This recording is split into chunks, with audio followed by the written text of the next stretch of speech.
এইখানে সকল মাদ্রাসার ছাত্রদের সামনে কথা দিচ্ছি, এই ভিডিও থেকে যত টাকা ইনকাম হবে সম্পূর্ণ টাকাটা এই মাদ্রাসার ফান্ডে জমা হবে, এই মাদ্রাসার কাজ হবে।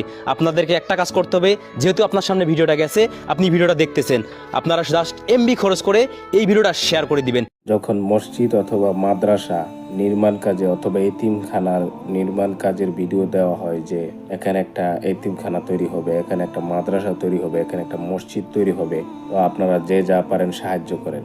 এখন অনেক মানুষ আসে যে সাহায্য করতে পারে না, সওয়াবের অংশীদার হইতে পারে না, কিন্তু আপনারা যে সাহায্য করতে পারতেছেন না অথবা আপনি অনেক দূরে আছেন, আপনার দ্বারা সম্ভব হচ্ছে না, আপনি চাইলে কিন্তু ভিডিওটা সম্পূর্ণ দেখতে পারবেন এবং ভিডিওটার মধ্যে একটা লাইক কমেন্ট করবেন, ভিডিওটা শেয়ার করবেন।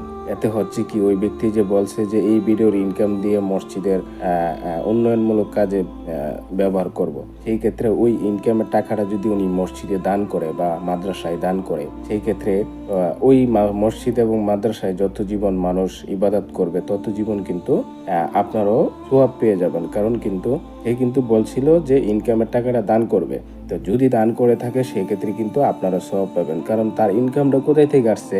আপনারা যে ভিডিওটা দেখছেন, দেখার ফলে তো ইনকামটা আসছে। আপনারা যখন লাইক শেয়ার করছেন তখনই তো তার ইনকামটা আসছে। যদি দান করে থাকে সেক্ষেত্রে আমি মনে করি যিনি দান করছে সেও সওয়াব পাবে এবং যারা ভিডিওটা দেখছে এবং শেয়ার করছে তারাও সওয়াব পাবে।